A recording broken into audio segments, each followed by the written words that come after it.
उपस्थित खासदार सुप्रिया सुळे, खासदार डॉक्टर अमोल कोल्हेजी, श्रीकांत पाटील, सुभाष जगताप, चेतन तुपे पाटील, दीपक भाऊ मानकर, विजयराव कोलते, भीम आर्मीचे प्रदेशाध्यक्ष सीतारामजी गंगावणे, विशाल मनाली, सर्व उपस्थित विकासराव, राजलक्ष्मीताई, सर्व उपस्थित दोन्ही राष्ट्रवादी काँग्रेस पक्षाचे सन्माननीय पदाधिकारी, तसंच उपस्थित असणारे माझ्या पत्रकार बांधवांनो आणि तरुण मित्रांनो, आपल्याला सगळ्यांना माहिती आहे की 2 दिवसापूर्वी ह्याच ठिकाणी अलार्म वाजून 1 अलार्म 5 काम अशा प्रकारची घोषणा आम्ही दोन्ही राष्ट्रवादी काँग्रेस पक्षाच्या वतीनं केलेली होती, पत्रकार परिषदेत केलेली होती. आणि त्यावेळेस आम्ही 5 कामांना प्राधान्य अगदी टॉप प्रायोरिटीनं देणार आणि नंतर इतर पण प्रश्न आहेत, परंतु त्याच्यामध्ये नळाद्वारे दररोज पाणी, ट्रॅफिक मधून खड्डेमुक्त पुणे शहराला करणार, नियमित स्वच्छता पुण्यामध्ये झाली पाहिजे अशा पद्धतीनं आम्ही नियोजन करणार, हायटेक आरोग्य सुविधा आणि 5वा प्रदूषण मुक्त पुणे महानगरपालिकेचा परिसर. आणि ही 5 कामं करण्याचा आमचा पत्रकार मित्रांनो पक्का वादा आहे. आणि या 5 कामा व्यतिरिक्त खालील 3 कामे करण्याचा देखील आमचा सर्वांचा इरादा आहे. त्याच्यामध्ये आपल्या इथं झोपडपट्ट्या आहेत, त्या झोपडपट्ट्याचं पुनर्वसन आणि विशेषतः जुन्या इमारतींचा पुनर्विकास. तुम्ही बघितलंय आपल्या इथं पुण्यामध्ये जुने वाडे असतील, जुन्या वसाहती असतील किंवा वेगवेगळ्या पद्धतीनं सुरुवातीला माडा ज्यावेळेस अस्तित्वात आलं त्यावेळेस माडाच्या पण खूप मोठ्या प्रमाणावर इमारती आपल्या पुण्यामध्ये झालेल्या आहेत. त्याचा आता पुनर्विकास करणं काळाची गरज बनलेली आहे आणि त्याच्यामुळे सरकारने पण युडीसीपीआर मध्ये वेगवेगळ्या प्रकारचे त्याच्यामध्ये टीडीआर असेल, त्याचा एफएसआय असेल, ह्याच्यामध्ये काही बदल केलेले आहेत आणि म्हणून फॅमिली वाढलेल्या आहेत. आता तुम्ही बघा पूर्वीच्या काळामध्ये 1 फॅमिली होती, त्यांच्यात 3-3 फॅमिली झालेल्या आहेत, 2-2 फॅमिली, 4-4 फॅमिली झालेल्या आहेत आणि त्यामुळं या सगळ्याच्या बद्दल पुनर्विकास करणं नितांत गरजेचं आहे. पुणेकरांच्या प्रति उत्तरदायित्व म्हणून काही विशेष गोष्टी ह्या आम्ही त्याच्यामध्ये करतोय आणि 150 पुणे मॉडेल शाळांची उभारणी. आपल्या पुण्यामध्ये विद्येचं माहेरघर आहे, त्यावेळेस एक मॉडेल शाळा अशा पद्धतीनं 150चं टार्गेट हे आम्ही उद्याच्या 5 वर्षाच्या करता ठेवलेलं आहे. अशी एकूण 8 कामांची विकासाची अष्टसूत्री विकासाची आणि आम्ही आपल्या समोर मांडलेली आहे. अर्थात या व्यतिरिक्त कला, क्रीडा, संस्कृती या क्षेत्रामध्ये देखील बरंच काही करण्याचा आमचा मानस आहे आणि याबाबतचा तपशीलवार आराखडा आम्ही 60 दिवसात पुणेकरांच्या समोर ठेवणार आहोत. या जाहीरनाम्याच्या ठळक बाबी ह्या मी आपल्या सगळ्यांच्या समोर ठेवलेल्या आहे आणि त्याचं विवेचन मी आता आपल्या समोर करतो. हे जाहीरनामा तुम्ही आता बघितल्यानंतर तुमच्या सर्वांच्या लक्षामध्ये येईल की काही बाबतीमध्ये तुम्हाला प्रश्न देखील पडेल की बाबा हे कसं तुम्ही करणार आहे. आता उदाहरण जर सांगायचं म्हटलं तर अष्टसूत्री प्रगतीचा अष्टावधानी नेतृत्वाची 5 कामं पक्का वादा, 3 कामं करू जादा अशा पद्धतीचं हे सगळं आहे. आता या संदर्भामध्ये आपल्याला दररोज नळाद्वारे पाणी हे अशक्य गोष्ट नाही. आता इथं डॉक्टर कोल्हे साहेब बसलेले आहेत, इतर मान्यवर आहेत, सुप्रिया सुळे आहेत. त्यामध्ये काय झालंय, काही आपला नवीन गावांचा परिसर आला त्याच्यामध्ये पत्रकार मित्रांनो इतक्या मोठ्या प्रमाणावर टँकर माफिया, नवीन गावं जाऊ द्या, वडगाव शहरी परिसरामध्ये देखील खूप मोठ्या प्रमाणावर टँकरची समस्या आहे. तर सुनील टेंगरे बसलेले, बाकीचे आमचे मान्यवर बसलेले, ते पण सगळेजण कबूल करतील. आणि मला इतक्या सोसायटी धारक आता भेटतायत त्या निवडणुकीच्या निमित्तानं, सकाळी अर्ली मॉर्निंग येऊन भेटतायत. त्याच्यामध्ये वाघोली वेलफेअर सोसायटी असोसिएशन ते पण मला भेटले. अशा खूप ह्यांच्या समस्या आहेत आणि करोडो रुपयाचा यांचा पैसा त्याच्यामध्ये जातोय आणि त्याच्याकरता व्यवस्थितपणे वितरण व्यवस्था व्यवस्थितपणे उंच टाक्या त्या तातडीनं बांधण्याची गरज आहे. खरं तर आता इतकी मोठी टेक्नॉलॉजी आलेली आहे आणि जर वॉर फुटिंगवर काम करायचं म्हटलं तर टाक्या आपण ताबडतोब बांधूच शकतो आणि जागा उपलब्ध करून देऊ शकतो. परंतु तेही मागच्या काळामध्ये त्याला डिले झालेला आहे. 2015ला मी तुमच्या माहिती करता सांगतो, आम्ही 2818 कोटींची मंजुरी दिलेली होती. आमची मुदत संपत आले त्यावेळेस 82 पैकी फक्त 59 टाक्या अजून कार्यान्वित नाहीयेत आणि 200 किलोमीटर वितरण व्यवस्था काम बाकी आहे. 45,000 AMR अशा प्रकारे मीटर अजून बसवलेले नाहीयेत आणि त्याच्यामुळं कारण नसताना अनेक पुणेकरांना त्याची किंमत मोजावी लागते आणि म्हणून आम्ही ते दररोज पुणेकरांना प्यायला पाणी वरसगाव पायशेत खडकवासला टेमघर भामा आसखेड हे तर आपण आणलेलंच आहे. आपण त्याच्यामध्ये सुधारणा करू पाहतोय आणि बाकीचं मग आपण मुळशी डॅम असे टाटाची जी धरणं आहेत तिथनं पण आपण आणायचा प्रयत्न काम करणार आहोत. दुसरं म्हणजे आम्ही जे काही सांगितलेलं आहे की पुणे शहरातील 33 मिसिंग लिंक आणि 15 मुख्य रस्त्यांच्या दर्जात सुधारणा करून 150 किलोमीटरहून अधिक लांबीच्या या रस्त्यांमुळे पुणे शहरात कुठेही जाणे सोपे होईल. त्याच्यामध्ये टॉम ट्रॅफिक सर्व्हे या जगातल्या 501 शहरांचा अभ्यास करून या ट्रॅफिकमध्ये अत्यंत खराब अवस्था असणाऱ्या शहरांच्या मध्ये आपला पुण्याचा 4था नंबर लागतो आणि त्यात सुधारणा करण्यासाठी आपला डेव्हलपमेंट प्लॅन, आपला आरपी मधील सर्व रस्ते संपूर्ण रुंदीनं विकसित करणं गरजेचं आहे. तसेच बस, मेट्रो अशा पब्लिक ट्रान्सपोर्टला देखील सक्षम करणं गरजेचं आहे. हे मी आपल्याला मध्ये पण सांगितलेलं होतं. अनेक जाहीर भाषणामध्ये देखील मी माझी भूमिका मांडतोय आणि त्यामध्ये आमचा ही सगळी युती, आमचे दोन्ही पक्ष आणि आमचे भीम आर्मी आणि बाकीचे सगळे आमचे बरोबर आलेले सहकारी असे आम्ही एकत्र मिळून ते काम करणार आहे. मित्रांनो, तुम्हाला सगळ्यांना माहिती आहे मी पहिल्यापासून स्वच्छतेचा अतिशय मला आवड आहे. मला कुठेही काही मी काम करत असलो तर कुठं कचरा पडला तर मी ताबडतोब तिथल्या संबंधितांना सांगतो की बाबा हे ताबडतोब उचला किंवा मला तिथं उचलता आला तर मी पण उचलायला मला कमीपणा वाटत नाही. ते आपलं सगळ्यांचं काम आहे. सर्वेक्षण जे स्वच्छ सर्वेक्षण 2024-25 मध्ये त्याच्यात इंदूर असेल, देशातलं सुरत असेल, नवी मुंबई असेल, हे फार वरच्या क्रमांकावर आले आणि त्यामध्ये साधारण सोसायट्यांनी स्वतःचा कचरा स्वतः प्रोसेस केला आणि सोलर वापरले तर सोसायटीच्या कॉमन मालमत्ता करात देखील आपण 20% सवलत देण्याचा निर्णय घेतलाय. काय लोकांना काही इन्सेंटिव्ह दिल्याशिवाय लोक तिकडे आकर्षित होत नाही आणि त्याकरता उद्याच्याला त्या सोसायटी धारकांना वाटलं की आपला समजा 50 लाख रुपये किंवा 1 कोटी रुपये धरा त्यांचा सगळ्या प्रकारचे टॅक्स वगैरे येऊन खर्च होतोय सगळ्यांचा मिळून, उदाहरणाखातर मी सांगतो, त्याच्यात 20% सवलत दिली म्हणजे 20 लाख रुपये त्यांचे वाचणार आहेत. त्यावेळेस मग ते सोलर वापरतील आणि त्याच्यातून पर्यावरणाचा पण समतोल साधला जाईल. अशा पद्धतीनं आम्ही ह्याच्यामध्ये त्यांना सवलत देऊन प्रोत्साहन देतोय आणि ग्रीन सोसायटी म्हणून त्यांना आम्ही सन्मान चिन्ह पण त्या ठिकाणी देणार आणि शहरामध्ये बंद पडलेल्या कचरा प्रक्रिया आणि त्यावर आधारित वीज निर्मिती प्रकल्पाची देखील आम्ही सखोल तांत्रिक, आर्थिक आणि पर्यावरण तपासणी करून त्याच्यातनं पुढे जाणार. त्याच्यामध्ये पुणे महानगरपालिकेने फक्त 11 ऑटोमॅटिक स्वीपिंग मशीन आहेत. 12,350 सफाई कर्मचारी कॉन्ट्रॅक्टरचे आणि आपले परमनंट धरून तरी देखील वेगवेगळ्या भागामध्ये कचऱ्यांचे ढीग दिसतात. हे आपण पण सगळेजण अनुभवतोय. ते आम्हाला बंद करायचंय. त्याकरता पुण्याची सूत्र उद्याच्या 5 वर्षाच्या करता पुणेकरांनी आम्हा लोकांच्या हातामध्ये द्यावीत. आमच्या उमेदवारांना निवडून द्यावं ही आमची विनंती आहे, ही आमचा आग्रह आहे. टर्शरी हॉस्पिटलमधील तज्ञ डॉक्टरांवरील ताण कमी करण्याच्या दृष्टीनं तसेच घराच्या 2 किलोमीटर परिघाच्या आत प्राथमिक वैद्यकीय सुविधा मिळण्याच्यासाठी प्रायमरी हेल्थ सेंटर खूप महत्वाची आहे आणि तशा पद्धतीनं आम्ही आमच्या जाहीरनाम्यामध्ये दिलेलं आहे.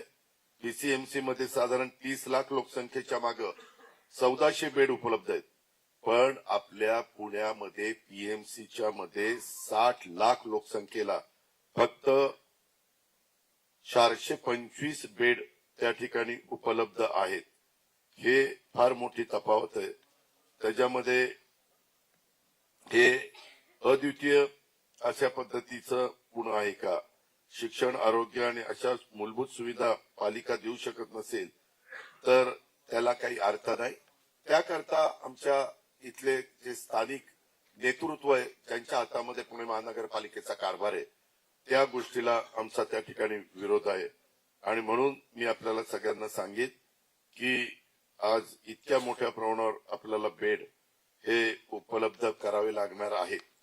त्याचबरोबर इतर पण काही उपक्रम आम्ही घेतलेले, उदाहरणार्थ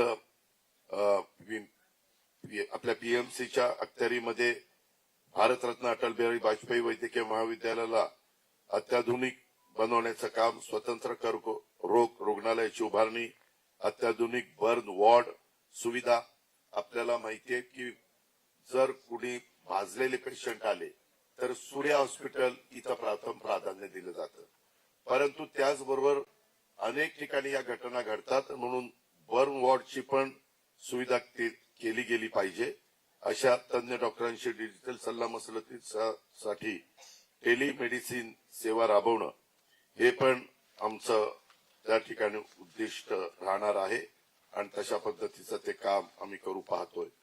प्रदूषणाच्या बाबतीमध्ये 980 एमएलडी रोजचं निर्माण होणारं सांडपाणी फक्त 503 एमएलडी सांडपाणी शुद्ध करण्याच्या पालिकेकडे यंत्रणाच नाहीये आणि 9 एसटीपी पैकी 6 जुने झालेत. हे सांडपाणी आपल्या नदीला जातं, मग ते मुळाला असेल, मुठाला असेल, इंद्रायणीला असेल, पवनाला असेल, आणि हे सोडल्यावर कसं पर्यावरण सुरक्षित राहणार अशा प्रकारचा प्रश्न आहे. विचार केला तर पुणेकर फार ह्या पर्यावरणाच्या बाबतीत, प्रदूषणाच्या बाबतीमध्ये जागृत असतात. हे अनेक उदाहरणावरून आपल्याला सगळ्यांना पाहायला मिळेल. आम्ही मगाशी सांगितलं तशा पद्धतीनं आपल्या गुंठेवारी नियमितीकरण करताना सामान्य नागरिकांना 2-2, 3-3 वर्ष हेलपाटे मारावे लागतात. पालिकेची प्रक्रिया पूर्णपणे ऑनलाईन ह्याच्याकरता आपल्याला करावी लागणार आहे. जी नव्या गोष्टी आज जगामध्ये घडतायत आणि त्याच्यातनं उत्तम प्रकारची सेवा तिथल्या नागरिकांना देता येते, त्या पद्धतीनं आम्ही आर्किटेक्टचं पॅनल तयार करून गुंठेवारीसाठी कमाल फी पालिकेने निश्चित केली पाहिजे तसं आम्ही करणार आणि पुनर्वसन सन्मानानं होईल या पद्धतीचा आमचा काम असेल. आणि ह्याच्यातून पुण्याचा बकालपणा कमी करणं आणि जे आता व्हर्टिकल आपण जातो, टॉवर उभे करतो, तशा प्रकारे आपल्याला ह्याच्यामध्ये जावं लागेल आणि ते करण्याचं आम्ही सगळ्यांनी आमच्या जाहीरनाम्यामध्ये ठरवलेलं आहे. दुसरं एक अतिशय महत्वाचा की तुम्हाला सगळ्यांना या गोष्टीचा प्रश्न पडणार आहे, खूप ह्याच्याबद्दल चर्चा होणार आहे, कदाचित पुणेकर पण म्हणतील हे शक्य आहे का वगैरे वगैरे. त्यामध्ये लक्झेंबर्ग देश युरोपमध्ये सर्व तो देश तिथल्या नागरिकांना मोफत देतो, म्हणजे पब्लिक सर्व्हिस ट्रान्सपोर्ट. इस्टोनिया हे पूर्व युरोपमध्ये, युएस मध्ये डेट्रॉइट, मियामी, फ्रान्समध्ये त्याच्यामध्ये टर्किक, तसेच युरोपमधील अनेक लहान मोठ्या शहरांच्या मध्ये मेट्रो आणि ट्राम, तर काही ठिकाणी बस सर्वांच्यासाठी मोफत त्या ठिकाणी दिली जाते. तर आम्ही पण मोफत मेट्रो आणि मोफत बस हा देण्याचा निर्णय घेतो. तुम्ही पण अचंबित झाला असाल की हे कसं शक्य आहे, तर ते असं शक्य आहे की पुणे शहरामध्ये 30 लाख वाहन आहेत, त्यापैकी 15 लाख वाहनं रोज 1 तास, त्याच्यात तुम्ही पण आहात, आम्ही पण आहेत. आम्ही सध्या नाहीये मी, कारण मला पोलिसांचं संरक्षण असतं, परंतु माझ्या डाव्या उजव्या बाजूले पण अडकतात त्यामध्ये, म्हणजे ट्रॅफिकमध्ये, नाहीतर पुन्हा आणखी वेगळा. तर त्यामध्ये ही वाहतुकीच्या कोंडीत एवढी वाहनं 1-1 तास अडकतात. त्याच्यातनं जे नुकसान होतं, प्रत्येकाचं अर्धा लिटर पेट्रोल किंवा डिझेल धरलं ते जास्त जळतं. 50 रुपयेच आपण धरू अर्धा लिटरचे, 15 लाख वाहनं, 7.5 कोटी रुपये रोज असे पुणेकरांचे वाया जातात. आणि ते मॅन आवर पण वाया जातात. 150 रुपये गुणिले 15 लाख असे 22.5 कोटी रुपये त्यांच्या मॅन आवरचे होतात. आम्ही 150 रुपये त्याच्यामध्ये धरतोय. एकूण 30 कोटी रुपये रोज पुणेकरांचे खराब रस्ते आणि ट्रॅफिक जॅममुळे नुकसान होतं, बुडतात. 30 कोटी रोजचे म्हणजे महिन्याला पुणेकरांचे 900 कोटी रुपये, 900 कोटी रुपये हे वाया त्याच्यामध्ये महिन्याला वाया जातात. वर्षाचे काढले तर पत्रकार मित्रांनो 10,800 कोटी रुपये. मग तुम्ही मला सांगा, जर 10,800 कोटी रुपये पुणेकरांचे वाया जात आहेत. आज पुणेकर 25-26 चा अर्थसंकल्प होता, तो 12,600 कोटीचा होता. पिंपरी चिंचवडचा अर्थसंकल्प 25-26 चा 9,600 कोटीचा, साधारण 3,000 वर काही कोटीचा फरक. इथं 3 विधानसभा मतदारसंघ, इथं 8 विधानसभा मतदारसंघ, एवढी मोठी लोकसंख्या. आणि ह्या 12,600 कोटीला आपण जर बघितलं तर 10,800 कोटी हे पेट्रोल डिझेल आणि त्यांचे जे काही तास आहेत, मॅन आवर ज्याला आपण म्हणतो, त्यामध्ये आपण जर मोफत बस आणि मेट्रो केली तर कशी बचत होते ते मी तुम्हाला सांगतो. मेट्रो किंवा पीएमपीएमएल, पीएमटी आणि पीसीएमटी एकत्र करून आपण पीएमपीएमएल ही कंपनी स्थापन केली. दोन्ही मिळून 5 अधिक 20 कोटी महिन्याला, म्हणजे वर्षाला 300 कोटी रुपये द्यावे लागतील. साधारण 5 कोटी हे मेट्रोचे आणि पीएमपीएमएलचे 20 कोटी महिन्याला. आम्ही त्यांच्याशी चर्चा केली. त्यांची ती बिलं, त्यांचं ते तिकीट काढणं, तिथं थांबणं, ते तिकीट काढण्याच्या करता त्यांना जो खर्च येतो ते सगळं बघणं, त्या सगळ्याचा मी विचार केला. मी इथल्या अधिकाऱ्यांची नावं घेत नाही, परंतु निवडणूक लागायच्या आधी त्या अधिकाऱ्यांची मी चर्चा केलेली. आणि माझ्या डोक्यात जसं पाठीमागच्या काळामध्ये लाडली बहिणा आणि 3, 5, 7.5 हॉर्स पॉवर वीज पंपांना वीज माफी देण्याचा निर्णय महायुती सरकारने घेतला, तशा पद्धतीनं आपल्या पुण्यात पिंपरी चिंचवडमध्ये पीएमपीएमएल आणि मेट्रो हे फ्री केलं तर काय घडू शकतं.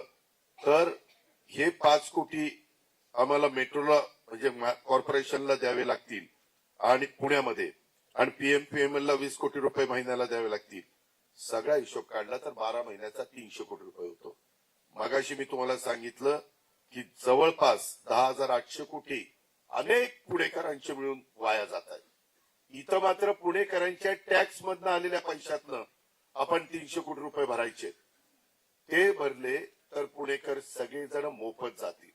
आता मोफत जायचं म्हटलं तर अनेक वाहनं रोडवर यायचं कमी होईल. आणि आम्हाला ह्याच्यामध्ये पीएमपीएमएलची सर्व्हिस, मेट्रो तर आहेच, ती पण चांगली ठेवावी लागेल.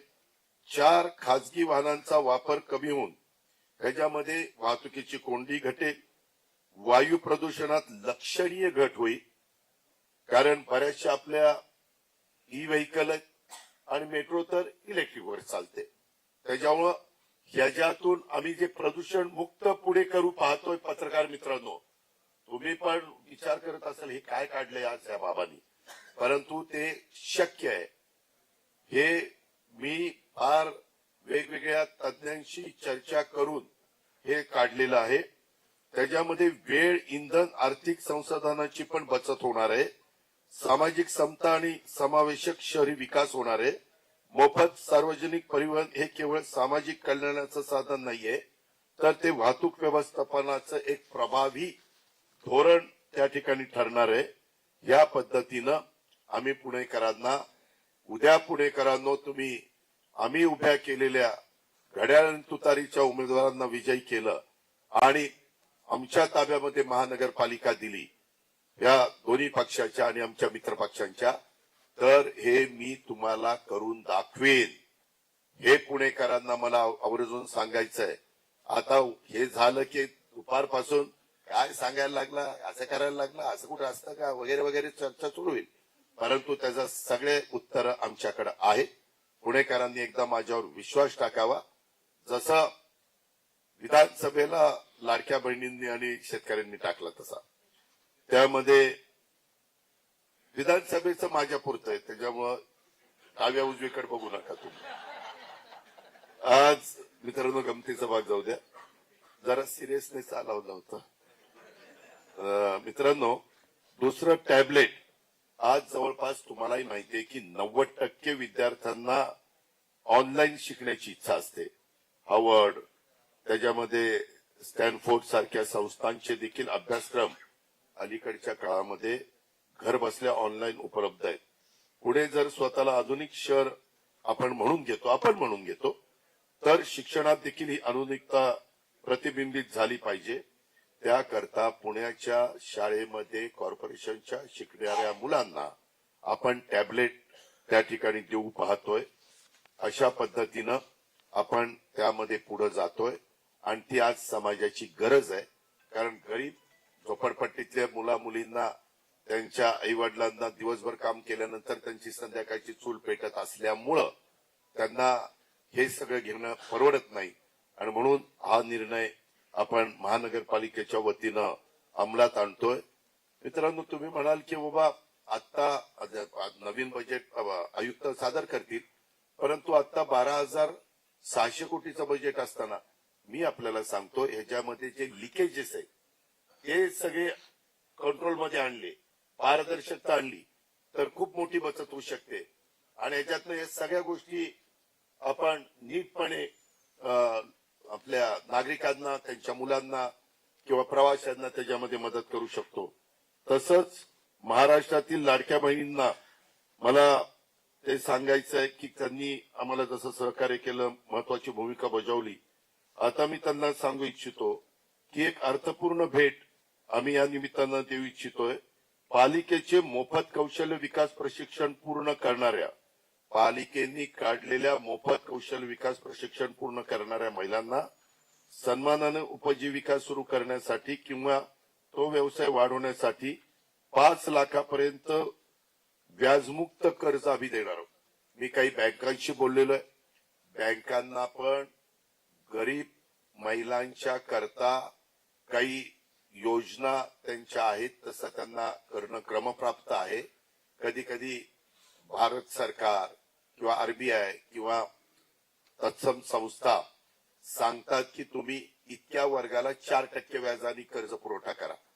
ह्याच्यामध्ये त्यांनी 5 लाखापर्यंत त्या माझ्या भगिनीनं कर्ज घेतलं.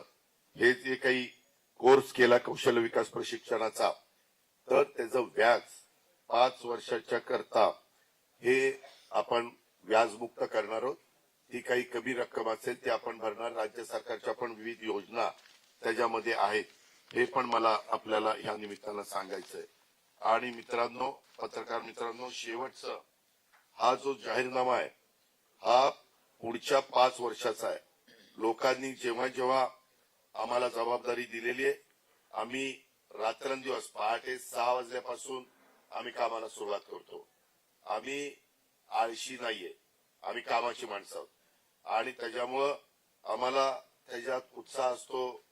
मनापासून आपल्या पुण्याकरता, आपल्या जिल्ह्याकरता, आपल्या लोकांच्या करता हे आपण केलं पाहिजे आणि ह्याच्यातून बदल घडवून आम्ही आणतो. पुण्याची दिशा बदलवणारा हा आम्ही आता तुमच्या सगळ्यांच्या पुढे सादर केलेला जाहीरनामा आहे. तुम्ही मला म्हणजे पुणेकरांनी किंवा राज्याने पालकमंत्री केलंय, उपमुख्यमंत्री केलंय, त्यामध्ये मी कधी काम करत असताना त्यांनी टाकलेल्या विश्वासाला तडा जाऊ दिलेला नाही आणि देणार पण नाही.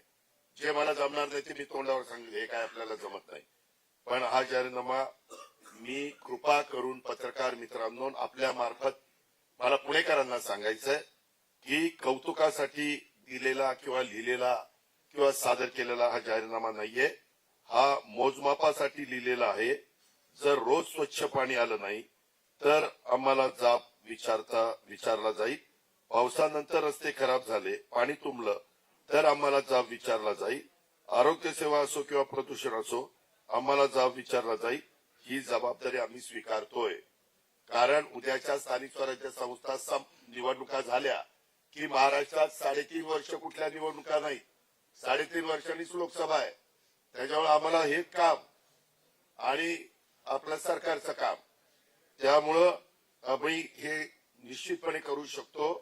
त्याच्यामध्ये आमचे डॉक्टर अमोल कोल्हेजी आहेत, आमची सुप्रिया सुळे आहेत, आमचे चेतन पाटील आहेत, सुनील आहे, बाकीचे सगळे आमचे सहकारी आहेत आणि आम्ही सगळीजण काम करणारी माणसं आहोत.